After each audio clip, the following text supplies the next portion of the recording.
think it's really powerful to see yourself reflected in the space around you, and it really, I think that is a true testament of like inclusion, is to be accurately represented everywhere. Ever since my family landed in Canada, we've only ever been in Scarborough, so Scarborough is truly my home, and it's the place I claim as home regardless of where I end up living.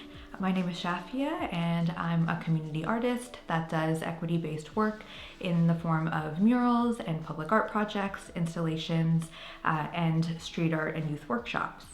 I wanted to have something as accessible as public art in a space where it gets a lot of foot traffic, and obviously the Toronto Zoo is a place where people from all across the city come. It's a tourist destination, so a place like that where you could have people that maybe you don't see in spaces like green space, and to be that large, just a face embedded in the ground, that has a lot of weight to it. And with just everything that had been happening in 2020 as well, with Black Lives Matter and Indigenous sovereignty and racial justice, it seemed like this was the time where people would be the most receptive to a project like this, and people were really coming to terms with the reality for a lot of people. The groups that are part of this project are Mural Roots, and myself, I go under the name the E.W.o.C Project, which is Equity for Women of Color. So all of the work that I do under the E.W.o.C Project is basically rooted in equity and activism for underrepresented groups, predominantly women, non-binary women, or trans women, and just groups that are not typically given the same access or resources, and just creating space in the realm of public art for those voices. So everything that I've done under the E.W.o.C Project has that at the core. We were able to get people who do various types of community work, and some of them are public facing. For example, Farah Khan, her work in justice for women and women who have endured a lot of hardships in terms of violence and things of that nature. Her work is very public facing, and like creating policies and being a consultant on that type of work. Same with Joy Henderson, who does a lot of writing that has been featured in the Toronto Star, and her work is also public facing.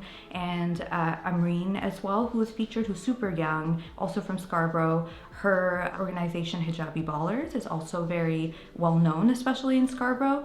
And so those were people who were doing works for specific groups, like whether it's Afro-Indigenous groups, women as a whole, or Muslim women. And then there are other people who are just community members, like Lady and Mangai, who are just doing the day-to-day work that is needed to support their communities, and they don't get public recognition, right? Outside of seeing the reward in your community, recognizing and feeling supported and feeling that love, outside of that, there's no news coverage, there's no press coverage.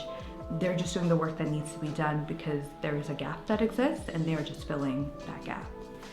It's sad to kind of see that certain work and certain labor is considered valuable, and certain work done by a lot of times underrepresented groups is not valued the same, even though they are carrying their communities, they are supporting and healing those communities, but we just don't place that same value on that.